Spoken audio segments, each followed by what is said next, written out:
Hi, welcome back to Caterpillar Summer as I read chapters 28 through 30. Sorry I didn't read chapter 28 last time like I thought I would, but we'll go ahead and do it now.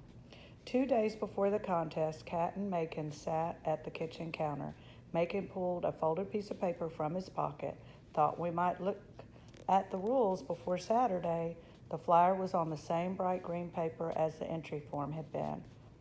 Gingerbread Island Youth Fishing Contest. Rules and regulations. Number 1, this contest is open to island youth ages 8 to 14. Number 2, tournament time starts at 5 a.m. Saturday, July 9th. Tournament time ends at 8 p.m. the same day.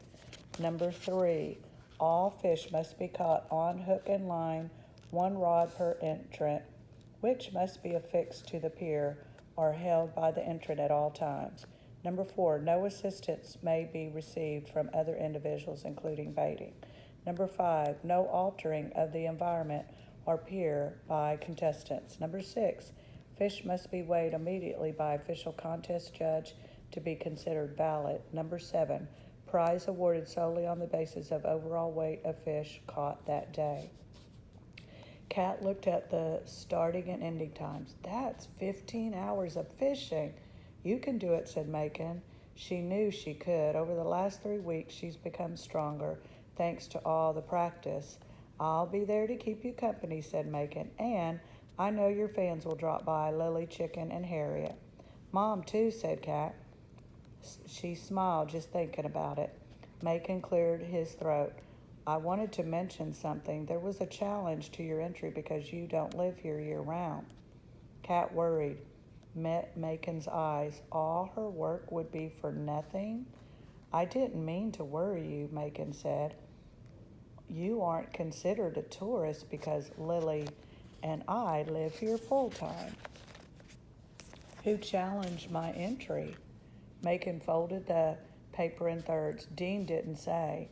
Kat had an idea of who it was. What did John Harvey have against her anyway? I'm proud of you, Kat. You've worked hard. I want to win, said Kat. I know you do, said Macon. I know. Now for the last section of the book, part 5, before and after. Adventure's not all what it's not all it's cracked up to be. Chapter 29. Lily clucked under her breath. That man is going to drive me to distraction. Macon stood outside, neck craned toward the sky. It was the afternoon before the fishing contest, and it looked like rain. Macon was monitoring the situation. First he looked at the wall barometer. Then he looked at his phone's weather map. Finally, he walked outside to check the sky. Afterward, he came inside. Few minutes later, the cycle repeated. In the evening, Macon backed the blue Jeep out of the driveway without saying where he was going. Kat half wondered if he was driving to the mainland to find a meteorologist to discuss things with. She was reading in her bedroom when Lily came in. She handed Kat a gray plastic bag. From your grandfather. Kat opened the bag. Inside were a rain hat and rain pants in her size and bright yellow. Kat touched the slick, waterproof material. That was nice. He wants you to have a good chance tomorrow. Kat didn't want to let him down. Do you think he'll be disappointed if I don't win? Not at all, said Lily, straightening the quilt. Will you be disappointed? Yes, Kat admitted. Lily kissed Kat's forehead. Big dreams of prize money, huh? It wasn't just the prize, but Kat nodded anyway. Lily left, closing the door softly behind her. Kat turned her pillow to the cool side. She couldn't wait for Mom to see how much she had learned.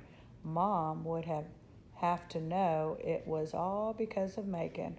It meant he had learned to keep promises. Mom wouldn't have to be mad anymore. They'd visit Gingerbread Island every summer, and Macon and Lily would visit San Francisco. Macon would admit he'd been wrong about how he reacted, and Mom would admit she carried a grudge for too long. They would be a family again, and Cat was the only one who could make it happen. Chapter 30. Cat chewed each bite 100 times. Her throat was dry and her stomach was full of little jolts of electricity. She barely slept the night before. Macon sat across from her. All set? He asked. Cat nodded. I packed the rain clothes. Thanks for that. I double-checked the gear last night. She managed to eat half her sandwich, and then they closed the door on the still house. They'd fished many mornings, but today, leaving the house felt different. The next time Cat was at the house, it would be winner or loser. She looked at everything as they walked to the pier. Towels spread over the deck railings to dry, funny little windows with flowery curtains, an orange kayak left upside down to drain. She would remember it all. A crowd of people milled around the pier. An electric green food truck painted all over with fish was parked at the pier entrance. The pier lights gave the morning mist a ghostly glow. Dean stood in the center of everything. Macon and Cat set down their gear and joined the cluster of people. 14 kids were entered. 5 were girls. The youngest kids looked sheeply. The middle kids, like Cat, looked excited, and the older kids looked bored. John Harvey was there, of course, standing next to Briggs. Up close, Cat noticed he had long, straight eyelashes just like his brother's. Briggs' hand snuck in a lightning punch to John Harvey's ribs. It happened so quickly, Cat would have missed it if she hadn't been looking right at him. John Harvey stayed silent but rubbed his side gingerly. Cat had a flash of that same feeling she had when she met John Harvey that day on the beach, that he was someone who needed protecting, but it faded as she remembered the mud on her bike and his taunts about the contest. Dean tapped on her bucket and the crowd stilled. We are about to begin the annual Gingerbread Island Youth Fishing Contest, he announced. Welcome. As you know, our co-sponsor for the event is the Small Fry food truck. Dean gestured to the truck. As for logistics, all fish, after being weighed by the judges, will be delivered immediately to the truck for preparation and serving. Part of the day's proceeds will be used for the prize money. Thank you, Small Fry, for your generous support of our event. Everyone clapped, and the chefs from the food truck bowed and waved. We must go over the rules. I know the boring part, he said. We don't expect there'll be any problems with the rules this year. He looked around, and Cat may have imagined it, but his eyes seemed to stick an extra second on John Harvey and Briggs. Dean read in his deep voice. It was the same list she and Macon had read. Cat looked at the other contestants. Most had at least one parent with them. She was glad Lily, Chicken, and Harriet would cheer her on. Mom would be there soon. She wondered if anyone besides Briggs could come for John Harvey. Cat looked up at Macon. He listened to Dean and took small sips of coffee. He told her he would stay by her side all day, but she wouldn't blame him if he needed a break.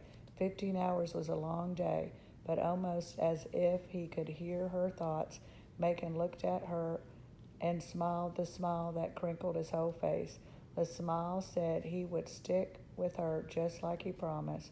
Dean said, and with that, we wish you luck. Contestants, take your places. Cat was so nervous she didn't remember how to hold her reel. All the contestants took their places on the pier. John Harvey made a beeline for his lucky spot at the end. With only 14 contestants and a long pier, there was no reason to fight over one spot or another. In fact, Cat planned to move throughout the contest. She would watch the birds and water for clues. For now, in the dark, this was a good a place as any. She baited her hook with a small shrimp and waited for the opening bell. Even in the cool morning air, her palms were sweaty. Booze! 14 lines lowered into the water. Kat's nervousness faded. Weeks of hard work and preparation took over. She grinned at Macon. After weeks of planning, she was finally where she wanted to be. The crowd was quiet and full of anticipation. Who would catch the first fish? Minutes passed. A whoop rang from at the end of the pier. She couldn't believe it. John Harvey reeled one in. An official carried the fish to the judging tent. Then a minute later, a bell rang. The fish had been weighed, recorded, and on its way to the food truck. "Don't let that rattle you," said Macon. As the sun came up, 8 fish had been caught. 2 by John Harvey. It was hard not to be discouraged. "Gonna wonder," said Macon. He strolled to the judging tent and chatted with the officials. When he returned, he explained that the large whiteboards listed a running total for each contestant. "Am I behind by much, Macon?" asked Kat. "You've got nowhere to go but up," Macon said. Suddenly her line zinged. "Macon, I've got one!" She reeled it in, slow and steady, like she practiced. It was a red drum, heavy as anything she'd ever caught. The official took it to be weighed, Macon following behind. Ring! When he came back, he was smiling. 4 pounds, he told her. Awesome! She had already rebaited, hoping for another bite quickly. Mid-morning, after a few more catches, Macon suggested she take a break. He watched her gear while she went for a walk to stretch her legs. She checked out the menu board. The types of fishes were listed along with the name of the person who caught it. Kat's red drum had a line through it because it had sold out. John Harvey had a few crossed out on the board. She saw some other names of contestants she didn't know. Louis, George, Annabelle, Ella. Smaller fish like spots were sold in a single serving. The woman working the counter saw her looking at the board. "Hey," she said, "hungry yet?" "I'm fine," said Kat. "Maybe later." "Contestants eat for free, you know," she said. "These hush puppies just came out." Without waiting for an answer, she pushed a cardboard tray across the counter. The hush puppies were lumpish with a sweet, greasy smell. Kat returned to her spot on the pier. She showed the hush puppies to Macon, who pinched one immediately. "Macon, what are these exactly?" "Never thought a granddaughter of mine wouldn't know what a hush puppy is," Macon laughed. "It's fried cornmeal. Try it." That didn't sound like much, but Kat took a bite. Crisp on the outside and fluffy inside. They were a bit like cornbread, but they were so much smaller. She reached for another. "Glad you like them," Macon laughed again. "You're making up for lost time." Macon had been joking about making up for lost time, but in another way that described exactly what she was doing. She made the most of her time on the island, and in return she'd been given so much. The tide rolled in. Kat remembered what Macon always said about reading the day. She baited her hook with a mole crab and dropped it in the water, letting it sink to the sandy ocean floor. Slowly he retrieved it, hoping its motion would make a fish curious. Her line pulled. She reeled it in quickly and then repeated the same strategy again and again. "You're on fire," Macon exclaimed. The nearby official laughed. "We must as well set up a chair here," he joked. "Busier than a moth in a mitten." "That's my granddaughter," said Macon, beaming. He strolled into the whiteboard and then returned. "You're in the top 4. Is John Henry in first?" Kat couldn't resist asking. Macon nodded. "I'm a bit puzzled as to how he's ahead by so much." "He's won the last 4 years," said Kat. "I'm sure he'll win it again." She took a deep breath and pushed it out slowly. "But we're halfway through the day. 4th is not far from 1st. Chickens stomped down the pier, sneakers lighting up, calling, "Caterpillar, caterpillar." He was a burst of questions. "How's the fishing? How are the fish?" He pointed at her shirt. "See what I got?" He was so excited to show her his "I'm a Reader" ribbon from the library reading program. "Wow, chicken, did you get a prize?" He nodded vigorously. And they gave me a book about sharks. Don't worry, I'll let you borrow it. Cool, said Cat. Thanks. Chicken wrinkled his forehead. I wanted to read and play on the statues, but Lily said we had to meet you. And I came without a fuss. She gave him the biggest one-arm hug she could manage while she's holding onto her fishing rod. I'm impressed. You're getting so big. Chicken beamed. Megan turned to him. Let's you and me go wrestle up some lunch. He held Chicken's hand as they walked to the food truck. Cat turned to Lily. Have you heard from my mom? She should be here soon, right? I just got a call. She said she was held up. Cat's smile faded. When will she be here? Not until late, I'm afraid, said Lily. She said not to wait up. Cat shook her head, wishing away the tears that sprang up in her eyes. Lily studied Cat's face, concerned. I know she wanted to be here. Wanting isn't enough, said Cat. She promised. I know you're disappointed. Lily squeezed Cat's shoulder. It was more than being disappointed. It was seeing her plan fall apart. Mom would miss the contest. If Mom wasn't here, she wouldn't see how important fishing had become to Cat. She wouldn't see Macon patient and steady. The plan would never work. If she thought about it anymore, she might burst. So she changed the subject instead. Did you think we'll get that rain today? Lily pointed at a row of clouds in a line just behind the row of houses facing the beach. The ocean breeze is pushing them back. Hope they stay away, said Cat. Although Macon might be sad if I don't use my rain gear. Lily reached out and squeezed her again. Cat, we love having you here. Cat hugged her back. Me too. I want it to feel like another home to you, said Lily. A soft place to land. Everyone can use another one of those. An idea popped into Cat's head. Do you think sometime I can invite my friend Rushi? He really loves fishing, and I know he'd love it here. Lily squeezed her hand. Of course, any time. Her heart shone with love for the island, for Lily and Macon, for Mom and Chicken, even for airplanes, which made the whole world a few hours away. Chicken proudly carried a tray of hush puppies. Macon was right next to him with a platter of fish, more hush puppies, and cups of sweet tea and lemonade.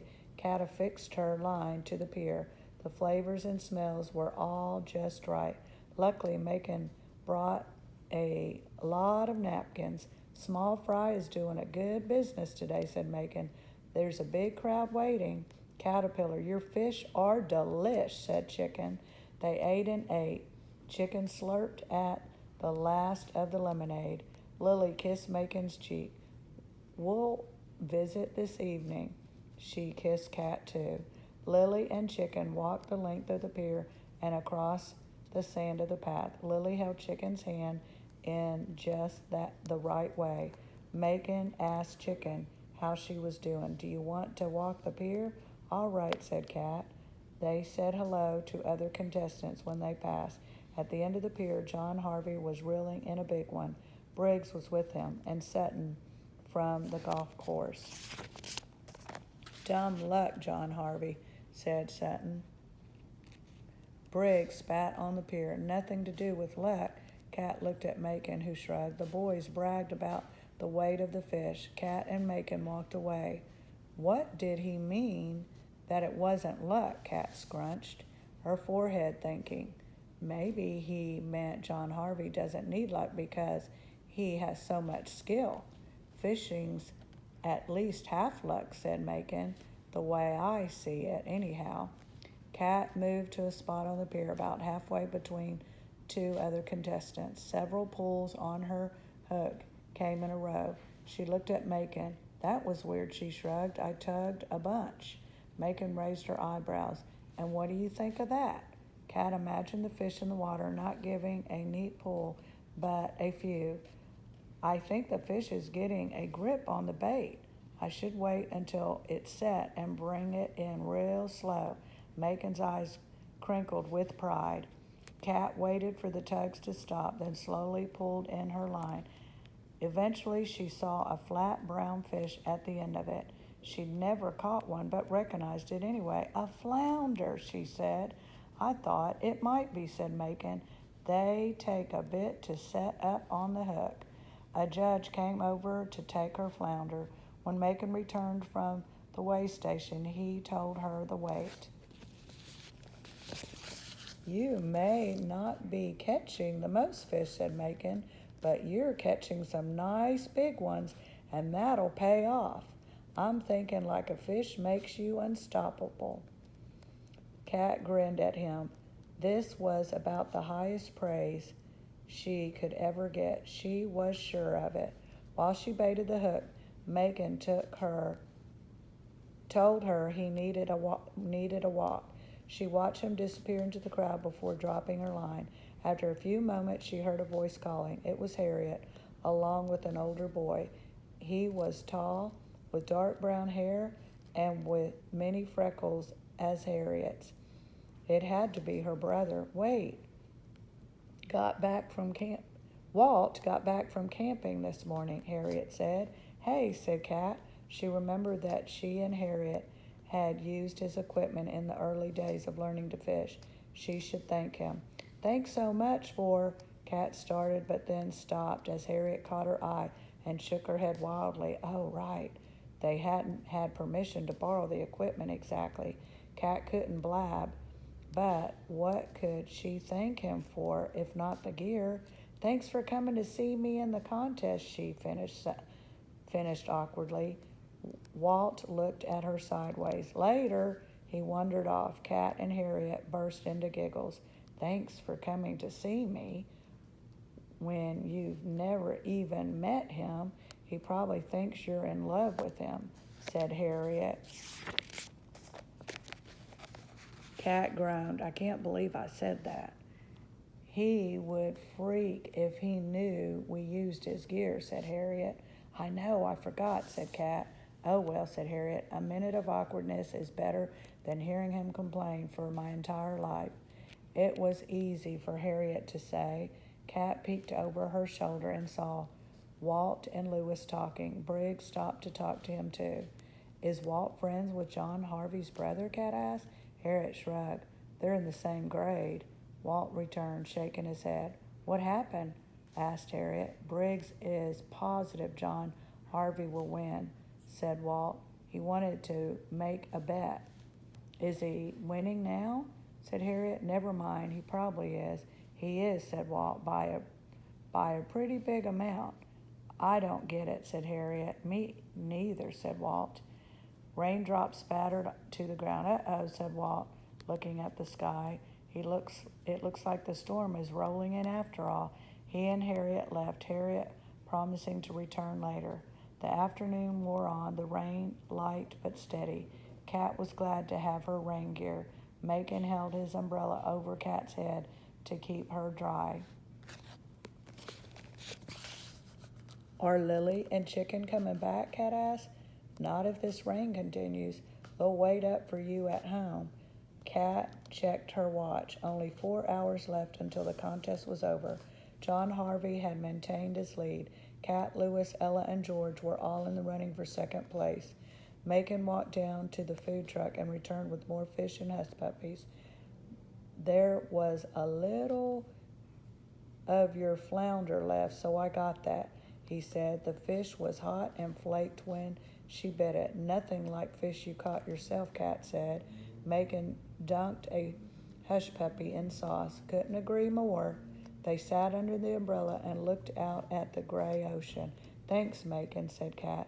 She wanted to thank him for keeping her company in the rain, but the words got all tangled up inside her. She thought of the bicycle, the fishing trips, talking on the pier side by side, the way his face looked when she caught her first fish. She swallowed. "I'm the one who should be thanking you," he said quietly, "for the best 3 weeks since I don't know when." "Me too," said Cat. There was nothing more to say. Shortly after dinner, Harriet returned, wearing an orange raincoat and polka dot boots. Can't believe this rain, she said. A couple of contestants left. Their names stayed on the board with their totals. Guess they knew they couldn't catch up to John Harvey, said Harriet. Do you want to bow out? Megan asked Kat. I'm afraid of the rain, said Kat, and my luck might turn around. I'm not afraid of the rain, said Kat, and my luck might turn around. The words were barely out of her mouth when she felt the tug on her line. It felt like the heaviest fish Kat had ever caught. Her arms ached as she pulled it in. Spanish mackerel, said Megan, a huge one. I'm going to see how much it weighs, Harriet exclaimed.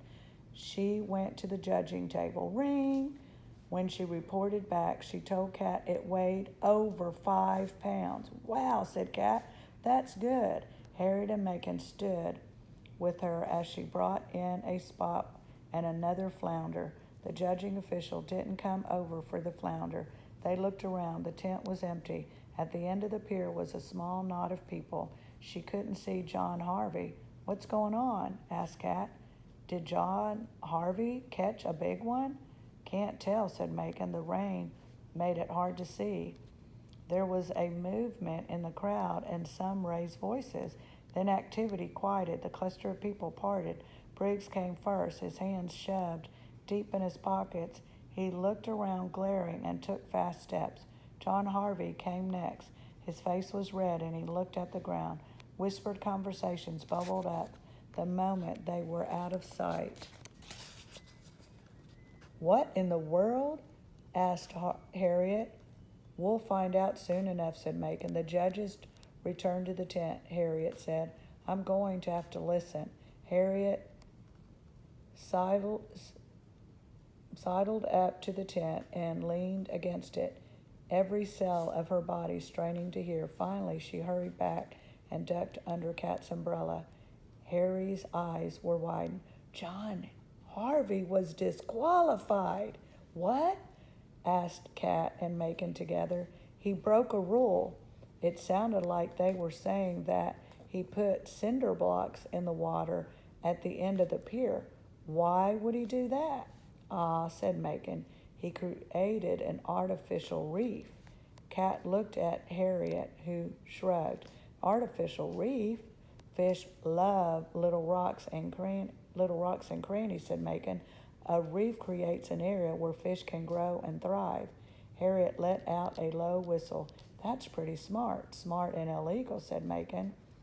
Kat and Harriet exchanged looks. Illegal? Asked Kat. It breaks the contest rules and island law, said Megan. It's a bit of a mess. He broke the law? Asked Kat. He's in trouble with the police? There might be a fine of some kind, I suppose, said Megan. They don't have money to pay a fine, said Harriet. Maybe he'll have to go to jail. Harriet had said they barely had enough to keep the golf course running. Kat didn't know how much a fine would cost, but it was probably a lot. Megan read the question in her eyes. It's all right, Kat. He won't go to jail. That's why he has a lucky spot, said Harriet. He made it lucky. That's why Briggs was so sure he'd win, said Kat. Harriet clapped her hands. Those boys got what was coming to them. They're bad all the way through. I'm going to tell Walt. She zoomed to her brother. Megan studied Kat's face. What do you think? Kat fiddled with the reel. She should be happy, but she was all mixed up. John Harvey was the whole reason I entered this contest in the first place. I haven't liked him since I saw him playing on the dunes, she said. Megan frowned. It's against the law to play on the dunes. It hurts the plants and animals. That's what I said Kat. But also I was worried that he would get hurt. His brothers were kicking him. Megan nodded, waiting for her to go on. Only I thought he was a little kid because he's short. I think I embarrassed him, but I was trying to help. He's been mean ever since, like I made him look bad on purpose. He was the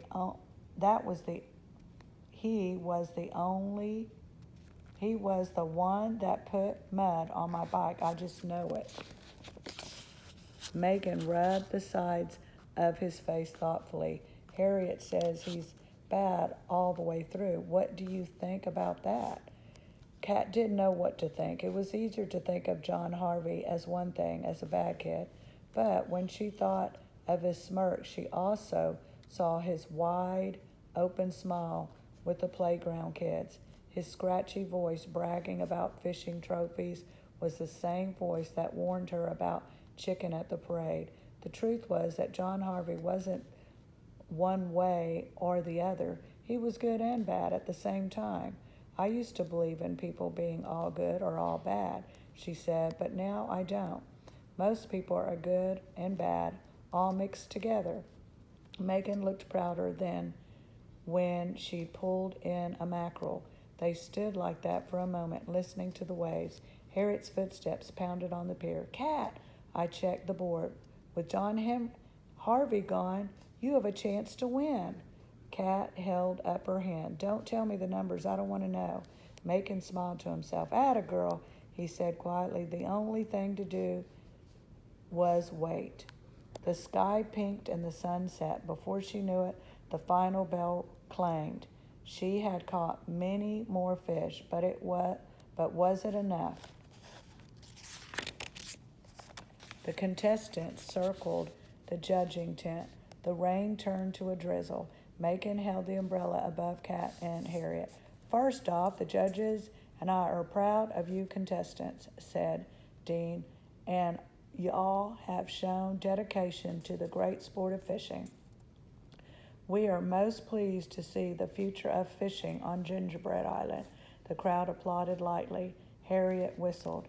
The first prize we'd like to announce is a specialty prize, the small fry prize for our youngest contestant participant today, Lucas Winters. Come on up. A short boy with glasses and missing teeth walked proudly to the center of the circle. Dean handed him a small trophy and shook his hand. We thank you for your participation, Lucas. Everyone applauded.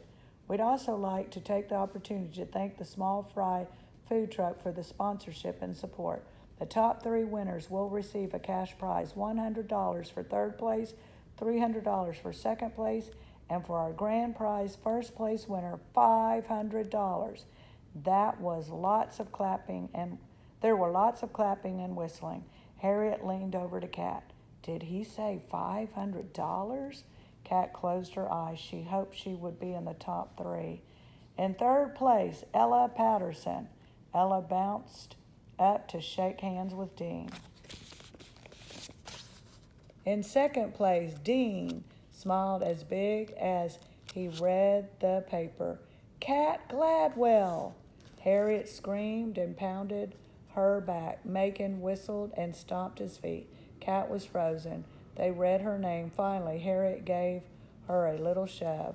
When she made it to the front, Dean pumped her hand, then handed her a shiny trophy. It was heavier than she thought it would be.